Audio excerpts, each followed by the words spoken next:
વાવ વિધાનસભાની પેટા ચૂંટણીનું આજે મતદાન છે। ભાજપ કોંગ્રેસ અને અપક્ષ ઉમેદવાર વચ્ચે ત્રિપાંખીયો જંગ જામ્યો છે। વાવની આ પેટા ચૂંટણી લોકસભાની ચૂંટણી કરતાં પણ વધુ રસાકસી ભરી છે। અહીં ભાજપે સ્વરૂપજી ઠાકોરને ટિકિટ આપી છે, જ્યારે કોંગ્રેસે ગુલાબસિંહ રાજપૂતને મેદાને ઉતાર્યા છે। આ વખતની વાવ વિધાનસભા ચૂંટણીમાં ભાજપ અને કોંગ્રેસના બંને ઉમેદવારો વર્ષ 2022ની વિધાનસભાની ચૂંટણીમાં હારેલા છે।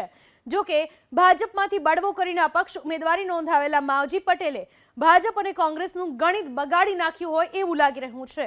વાવ વિધાનસભાની પેટા ચૂંટણીના જંગમાં ભાજપ, કોંગ્રેસ અને અપક્ષ સહિત કુલ 10 ઉમેદવારો મેદાને છે, જેમનું ભાવિ આજે 3,10,681 મતદારો ઈવીએમમાં સીલ કરશે। વાવ, સુઈગામ અને ભાભર તાલુકાના 179 ગામોના 321 બૂથો પર મતદાન થઈ રહ્યું છે, જેમાં 97 જેટલા સંવેદનશીલ મતદાન મથકો છે, જ્યાં પોલીસના ચુસ્ત બંદોબસ્ત સાથે વેબકાસ્ટિંગ કેમેરા પણ કાર્યરત કરવામાં આવ્યા છે।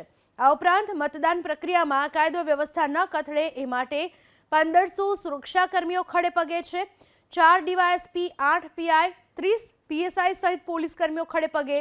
વાવ બેઠક ઉપર 3 વાર કોંગ્રેસ, 1 વાર જનતા દળ અને 2 વાર ભાજપે જીત મેળવી છે।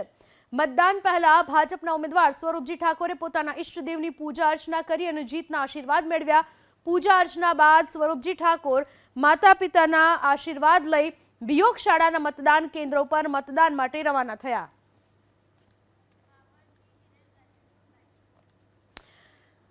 હાલમાં જ્યારે મતદાન ચાલી રહ્યું છે ત્યારે ભાભરથી જોડાઈ ચૂક્યા છે મારા સંવાદદાતા હિરેન રાજગુરુ। હિરેન, વાવ વિધાનસભાની પેટા ચૂંટણી માટેનું મતદાન, રસાકસી ભર્યો માહોલ તો છે જ, પરંતુ મતદારોનો અત્યારે કેવો મિજાજ જોવા મળી રહ્યો છે? મતદારો અત્યારે કેટલી હદે રસ દાખવી રહ્યા છે મતદાન માટે?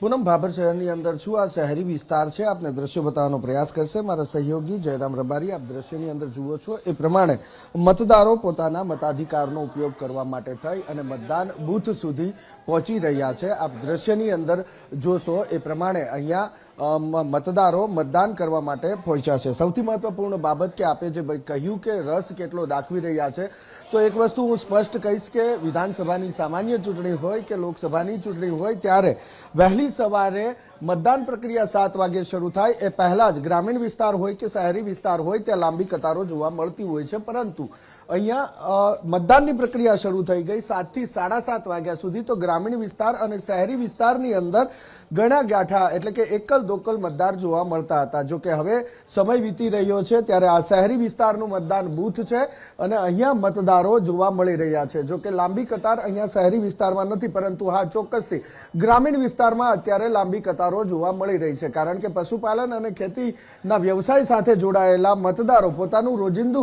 કાર્ય પૂર્ણ કરી અને મતદાન બૂથ ઉપર લાંબી કતારમાં પોતાના મતાધિકારનો ઉપયોગ કરવા માટે જોવા મળી રહ્યા છે। તો શહેરી વિસ્તારમાં પણ અત્યારે મતદારો મતદાન બૂથ સુધી પહોંચી રહ્યા છે। સંખ્યા ચોક્કસથી એટલી નથી જેટલી વિધાનસભાની સામાન્ય ચૂંટણીની અંદર અને લોકસભાની ચૂંટણીની અંદર આ સમયગાળામાં જોવા મળતી હોય છે, પરંતુ હા, રસાકસી ભર્યો જંગ છે અને જંગની અંદર મતદારોનો ઉત્સાહ પણ એટલો પોતાના મતાધિકારનો ઉપયોગ કરવા માટે જોવા મળી રહ્યો છે। પૂનમ, હિરેન, આભાર આપનો તમામ માહિતી બદલ। તો અત્યારે ધીમી ગતિએ મતદાન ચાલી રહ્યું હોય એવો માહોલ જોવા મળી રહ્યો છે, પરંતુ ઉમેદવારો વચ્ચે ત્રિપાંખીયો જંગ, રસાકસી ભર્યો જંગ છે એ બાબત એટલી જ ચોક્કસ છે।